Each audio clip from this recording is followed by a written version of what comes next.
देखिए, यह chief marshal साहब का बयान इतनी लेट क्यों आ रहा है, समझ से बाहर है।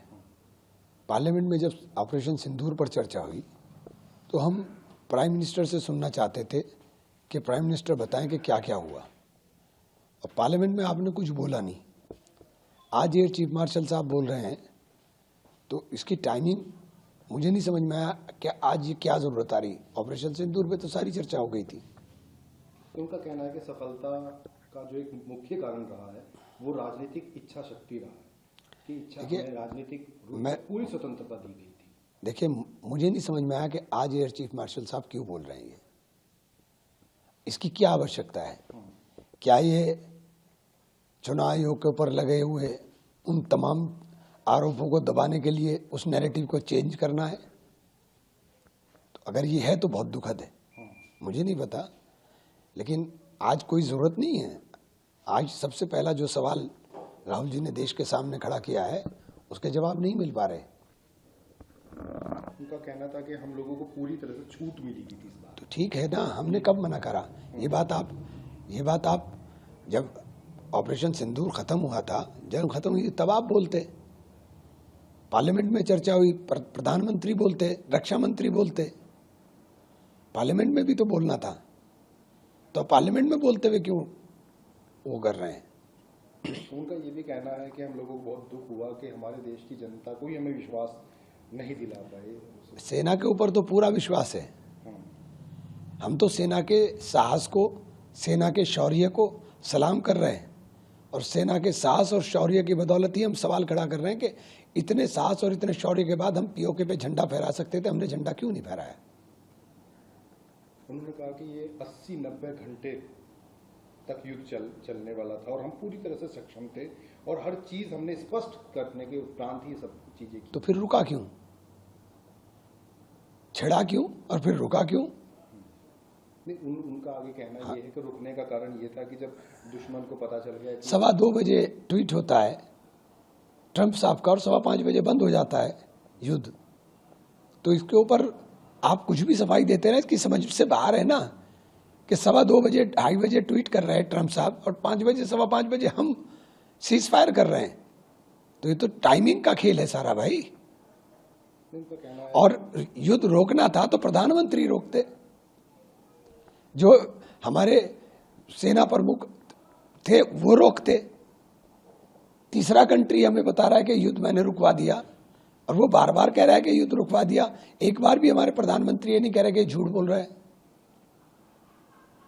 उनका कहना है चीफ साहब का कि एयर चीफ मार्शल साहब को हम पॉलिटिक्स में इन्वॉल्व ही नहीं करना चाहते। हम उन्हें इन्वॉल्व ही नहीं करना चाहते। एक राष्ट्रीय अध्यक्ष बार बार कह रहा है मैंने रुकवा दिया। हमारे प्राइम मिनिस्टर को ये बोलते हुए क्या दिक्कत है कि आदमी झूठ बोल रहा है? वो कह रहे हैं कि दुश्मन ने जब सरेंडर एक तरह से कर दिया और हम लोगों को कॉल की, उसके बाद ही ये आप ही तो कह रहे हैं। ये पूरी दुनिया में तो वो कह रहा है कि हम बराबर खड़े हो गए, ये तो आप बोल रहे हो। और ये विषय है ही नहीं अब इस वक्त, मतलब ये विषय है नहीं। इलेक्शन कमीशन का जो विषय देश के सामने खड़ा है, जो सबूतों के साथ राहुल जी ने सबूतों के साथ पेश किया है। इलेक्शन कमीशन कह रहा है कि आप एफिडेविट, किस बात के लिए आप एफिडेविट मांग रहे हैं? आप एफिडेविट मांग रहे हैं क्योंकि आपके तो नियमों के अंदर है कि अगर आपने 30 दिन तक दावा नहीं दिया तो ऑटोमेटिक रिजेक्ट हो जाना है। हमने तो आपकी सारी कमियां आपके डॉक्यूमेंट से प्रूव की हैं, अपनी तरफ से तो कोई डॉक्यूमेंट नहीं है। जो आपने डॉक्यूमेंट दिए, जो आपने वोटर लिस्ट दी, उस वोटर लिस्ट से निकाल करके दिया है। अगर सारी चीजें सच हैं तो फिर आप डिजिटल क्यों नहीं देते हो? आप डिजिटल दो ना। आज संचार की क्रांति के दौर में जहां इतनी सी एक चिप के अंदर सारा कुछ समा सकता है, आप क्यों डिस्ट्रॉय कर रहे हो?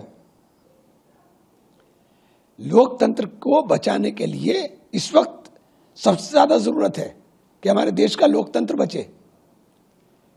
और चुनाव आयोग जिस तरह से चुनाव आयोग के ऊपर आरोप लगे हैं वो हल्के नहीं है। वो चुनाव आयोग के दस्तावेजों से आरोप लगे हैं। कोई किसी के बनाए हुए दस्तावेज नहीं है। चुनाव आयोग ने ही ये भी कहा है बड़े सख्त लहजे में कि राहुल गांधी या तो नियमों के अनुसार घोषणा पत्र दे या अपने झूठे आरोपों के लिए देश से माफी मांगे। आप नियमों के अनुसार आप उस नियम का हवाला क्यों नहीं देते हो जिस नियम में यह है कि 30 दिन के अंदर दिया जाएगा वरना खारिज हो जाएगा? तो कोर्ट में खारिज हो जाएगा, क्योंकि आपके तो नियम है। आप नैरेटिव को बदलने का प्रयास मत करें। आप राहुल गांधी ने किया तो राहुल गांधी को झूठ साबित करें। आपके ऊपर आरोप लगा है तो झूठ आप साबित करो ना, आपके डॉक्यूमेंट हैं ये। दस्तावेज तो जो 7 फीट के आपने दस्तावेज दिए थे वो दस्तावेज तो आपके हैं, वो सूची तो आपने दी है, वो सूची आपकी दी हुई है, किसी और की दी हुई नहीं है। नहीं, वो उसके बाद ही कह रहे हैं चुनाव आयोग के घोषणा पत्र आप दे दीजिए। किस बात के लिए घोषणा पत्र दे दें भाई? एक इतना बड़ा प्रेस कॉन्फ्रेंस करके घोषणा पत्र दे रहे हैं, आपको समझ में नहीं आ रहा है? आप जानबूझ करके दाएं बाएं की बात कर रहे हो, सीधी बात करो भैया, सीधा। क्या लगता है आपको क्यों चुनाव आयोग इस तरह की चीजें? चुनाव आयोग ने वोट चोरी कराया है। ये सरकारें वोट चोरी कर कर बनी है। एक लोकसभा के अंदर 1,03,000 वोट, आप कोई हद है? तो क्या आप लोग क्या मांग, किस तरह की क्या चीजें चाहते हैं? पूरी सच्चाई सामने आनी चाहिए। देश में कितनी जगहों पर यह काम हुआ है? देश में कितनी जगहों पर यह काम हुआ है? इसमें तो बहुत काम करना पड़ेगा। अच्छा, आपने अभी देखा होगा समाजवादी पार्टी के एक नेता हैं ST हसन। अरे छोड़ो इन बातों को, इन बातों के ऊपर ये मुद्दे नहीं है ना, उनका इतना हैसियत है कि उनकी जवाब दूं मैं कोई? आपने तो नहीं, वो अभी आज जो है छोड़िए ऐसी। देखिए, देश में मोहब्बत की बात होनी चाहिए, नफरत की बात नहीं होनी चाहिए। ये देश मोहब्बतों का देश है। अगर आप नफरत का जवाब नफरत से दोगे तो ये माहौल कभी बदलेगा नहीं। हम तो मोहब्बत की बात करेंगे। आप शुरुआत से ही तो मोहब्बत वाली ही बात कर रहे हैं। हम मोहब्बत की बात करेंगे और जो भी बात हमने की है वो तथ्यात्मक की है, दस्तावेजों के साथ, सबूत के साथ की है। मकान नंबर, वोटर ID नंबर सबके साथ की है। तो आप कैसे उसको झुटलाओगे? बताओ ना, आप बताओ। एक मकान के अंदर 80 वोट कैसे, 2 कमरों के मकान में 80 वोट बन गए? इसका जवाब तो इलेक्शन कमीशन देगा, मैं नहीं दूंगा। तो आपका कांग्रेस का क्या मानना है कि जिस तरह की एजेंसियां या जिस तरह से काम हो रहा है, आप लोगों ने सूची स्पष्ट की, उसके बावजूद अभी तक वो नहीं हो रहा और खुद राहुल गांधी जी से मांगा जा रहा है, तो क्या? नहीं, राहुल गांधी जी से क्या मांग रहे हैं? राहुल गांधी जी ने तो दे दिया। आप राहुल गांधी ने दे दिया, आप करो राहुल जी के खिलाफ कार्रवाई, क्यों करके दिखाओ ना। वो खुद भी कह रहे हैं कि आप करके दिखाओ ना उनके खिलाफ कार्रवाई। कैसे कर दोगे आप? सारे सबूत के साथ दस्तावेज दिए हमने और आपके सबूत दिए हमने। हमने कोई दस्तावेज अपना नहीं है, सब आपके दिए हुए हैं। Voter list, voter ID card, address, सब कुछ आपका दिया हुआ है जो आपने प्रिंट किया हुआ है। अगर ये सब चीजें नहीं होती, आगे आप लोगों को क्या रणनीति रहेगी, किस तरह से? देखिए, देश के अंदर अब तो लोगों को जागरूक होना पड़ेगा। इस इलेक्शन कमीशन के कोई मायने नहीं बचे हैं। अब सुप्रीम कोर्ट को स्वतः संज्ञान लेना चाहिए इन चीजों पर। अगर संविधान के ऊपर खतरा है तो संविधान का संरक्षक सुप्रीम कोर्ट है और सुप्रीम कोर्ट को संज्ञान लेकर के इसके ऊपर कार्रवाई करनी चाहिए। सुप्रीम कोर्ट तो खुद राहुल गांधी कह रहे हैं कि क्या कह रहे हैं? क्या कह रहे हैं? सच और उसके साथ सच। तो राहुल गांधी ने झूठ क्या बोला भाई? आप पार्लियामेंट में नेता विपक्ष का काम क्या है? ऑपरेशन सिंदूर को लेकर जिस तरह की तो गलत क्या बोला उसमें? आप मुकदमा करो ना हमारे ऊपर। गलत क्या बोला हमने भाई? आप बताओ हमने गलत क्या बोला है? हमारा काम सवाल ही तो पूछना है। विपक्ष का काम क्या है? सत्ता पक्ष को आईना दिखाना है ना।